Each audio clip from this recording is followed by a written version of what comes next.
Hello bachcho, let's read the question. So the question says let a comma b and lambda be positive real numbers. Suppose p is an end point of the lattice rectum of the parabola y is equal to 4 lambda x, and suppose the ellipse x square upon a square plus y square upon b square is equal to 1 passes through the point p. If the tangents to the parabola and ellipse at the point p are perpendicular to each other, then the eccentricity of the ellipse is option A 1 upon under root 2, option B 1 upon 2, option C 1 upon 3, option D 2 upon 5. So the key concept of this question is, देखिए अगर हमारे पास standard equation होती है of a regular parabola की, तो वो क्या हो जाती है y is equal to 4ax। Clear है। और अगर मैं लेटेस्ट रेक्टम के यहाँ पे क्या लिखूं, कोऑर्डिनेट्स लिखती हूँ, तो वो क्या हो जाते हैं a comma plus minus 2a। Okay, बहुत इंपॉर्टेंट है, क्वेश्चन में काम आएगा। एंड सेकेंड थिंग, अगर मैं एसेंट्रिसिटी लिखती हूँ किसकी, एलिप्स की, तो उसका फॉर्मूला क्या हो जाता, वो हो जाएगा under root 1 minus A square upon B square. Clear है ना। क्वेश्चन के अकॉर्डिंग हम क्या कर लेते हैं, डायग्राम बना लेते हैं। ओके, तो ये हो जाता है हमारा एलिप्स, फाइन।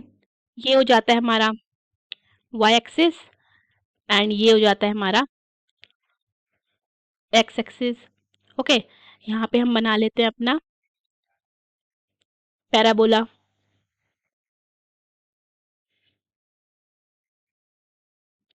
ठीक है, और ये हो जाता है हमारा लेटेस्ट रेक्टम। ओके, सो ये हो जाता है हमारा x एक्सिस, ये हो जाता है हमारा y एक्सिस। इस पॉइंट को हम नाम दे देते हैं P, इसको दे देते हैं Q।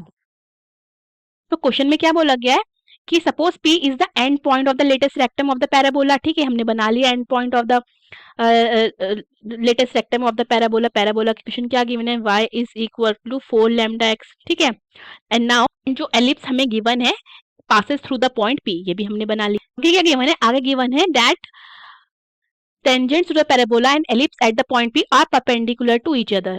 तो सबसे पहले तो हम यही समझते हैं कि हमारे पास स्टैंडर्ड इक्वेशन क्या होती है रेगुलर पैराबोला की, y is equal to 4ax। ठीक है, इसका मैं लेटेस्ट रेक्टम के कोऑर्डिनेट्स लिखती हूँ, तो वो क्या हो जाता है a comma plus minus 2a। Okay, तो अगर हम p के लिए लिखते हैं तो p के लिए कितने हो जाएंगे, p के लिए हो जाएंगे वो कितने, लैम्डा कॉमा 2 लैम्डा। ठीक है, तो p के कोऑर्डिनेट्स मेरे क्या आ जाते हैं, लैम्डा कॉमा 2 लैम्डा। अब हम क्या करते हैं, m1 and m2 slopes late कर लेते हैं, tangents of ellipse and ellipse के tangents of ellipse and hyperbola. ठीक है, तो वो परपेंडिकुलर है एक दूसरे के, दैट मीन्स हमारा m1 मल्टीप्लाई बाय m2 कितना आ जाएगा, -1 हो जाएगा। ठीक है, अब हम दोनों फंक्शन को क्या करेंगे, डिफरेंशिएट करेंगे स्लोप फाइंड करने के लिए। पहला फंक्शन क्या है हमारे पास, y is equal to 4 lambda x, तो ये क्या हो जाएगा 2y dy by dx is equal to 4 lambda. ठीक है, सो यहाँ से dy बाई dx कितना हो जाएगा, ये हो जाएगा 4 लैम्डा अपॉन 2y। सो m2 कितना हो जाएगा, m2 हो जाता है 4 लैम्डा अपॉन 2y। y की वैल्यू पुट कर दे, y की वैल्यू 2 लैम्डा पुट करेंगे एट पॉइंट p, सो ये हो जाएगा 4 multiply by 2 multiply by 2 lambda, so कितना हो जाता है 1। अब हम एलिप्स के लिए फाइंड करते हैं, तो ये क्या हो जाएगा, एक्स स्क्वायर अपॉन ए स्क्वायर है plus y square upon B square है इज इक्वल टू 1 है।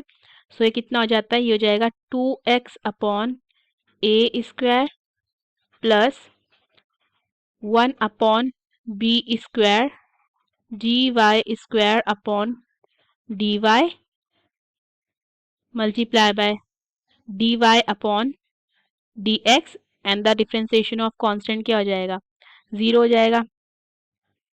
ठीक है, सो फर्दर कितना आता है 2x upon A square plus 2y upon B square d y by d x will be equal to 0।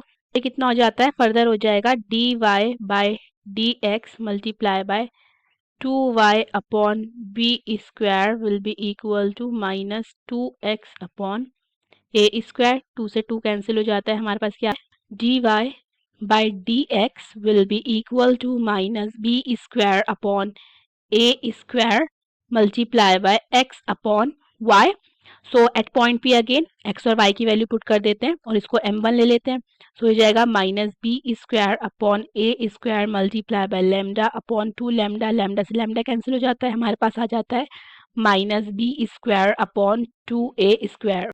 Now since हमें पता है m1 इंटू m2 कितना है इज इक्वल टू -1 है.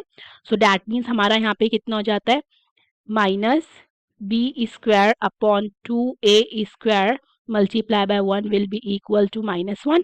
सो यहाँ से हमारे पास B square upon A square is equal to 2 आ जाता है. ठीक है, और ई हमारा कितना होता है since E is equal to √1 minus A square upon B square. Fine. So यहाँ से हमारे पास A square upon B square कितना हो जाएगा 1/2 हो जाएगा. तो ये कितना हो जाता है √1 माइनस 1/2. ठीक है, तो ये कितना हो जाएगा √1/2. दैट मीन्स ई कितना हो जाता है हमारा 1 अपॉन √2. ओके, सो अपना करेक्ट ऑप्शन चेक करते हैं. So the correct option is a. Hope you understood the question. Best of luck.